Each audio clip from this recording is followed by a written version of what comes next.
의뢰인의 행복만 생각합니다. 법률 문제로 고민에 빠지신 분들에게 정확한 정보를 제공하여 현명한 선택을 하도록 도와드리는 소송 가이드입니다. 함께 보이스피싱 범죄에 가담한 혐의로 재판에 넘겨진 30대 형제가 법원에서 나란히 실형을 선고받았습니다.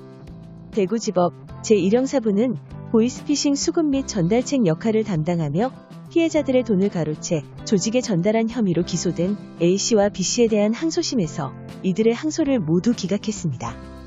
앞서 1심 재판부는 A씨에게 징역 3년, B씨에게는 징역 1년을 각각 선고했습니다. 다만 B씨에게는 추가 피해 변상을 위해 보석 취소를 보류했었지만 추가 합의가 이뤄지지 않으면서 B씨도 이날 항소심 판결과 함께 법정 구속됐습니다. 판결문에 따르면 친형제인 A씨와 B씨는 지난 2020년 보이스피싱 조직원에게 체크카드로 돈을 인출한 뒤 지정된 계좌로 송금해주면 수당을 주겠다는 제안을 받고 이를 승낙하고 피해자들의 돈을 인출해 보이스피싱 조직이 지정한 계좌로 송금한 혐의로 기소됐습니다. 특히 먼저 범행에 가담한 A씨는 피해 규모가 8억 원을 넘는 수준으로 컸고 조직에서 수당으로 지급받은 수익금도 4천만 원이 넘는 것으로 드러났습니다. A씨는 친동생인 B씨와 동창인 C씨까지 범행에 가담시켰는데 B씨 역시 가로챈 피해 금액 규모가 약 2억 원에 이르는 것으로 나타났습니다. C씨는 지난해 6월 징역 10월 선고가 확정됐습니다.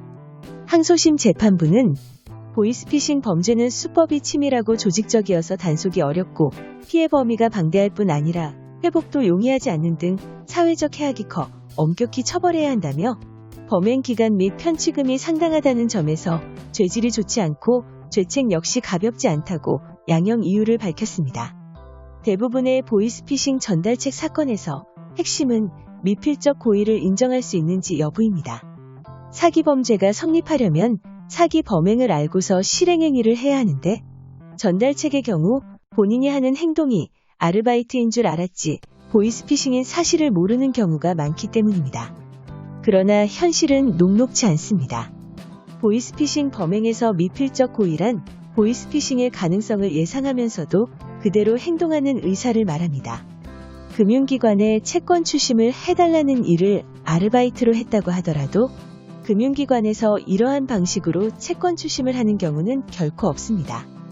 즉, 자신이 하는 일이 이상하다는 점을 인식하는 순간 그만두어야 합니다.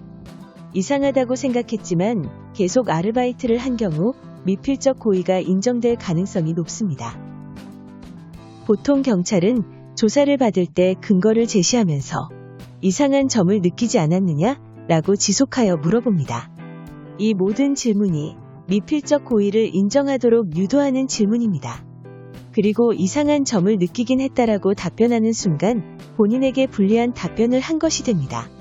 보이스피싱 전달책 사건은 경찰 조사에 앞서 반드시 전문 변호사의 상담을 받고 진술 전략을 수립하여 본인의 억울함을 충분히 주장해야 한다는 것을 명심하시기 바랍니다.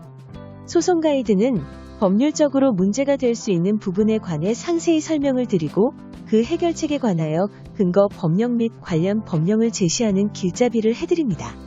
항상 노력하는 자세로 의뢰인의 이익을 최우선하는 모습을 보여드리겠습니다. 그 밖에 더 많은 정보는 네이버 소송 가이드 카페로 오시면 확인하실 수 있습니다. 내용이 마음에 드셨다면 구독과 좋아요, 알림 설정 부탁드립니다. 더 좋은 내용으로 찾아오겠습니다. 꼭 승소할게요.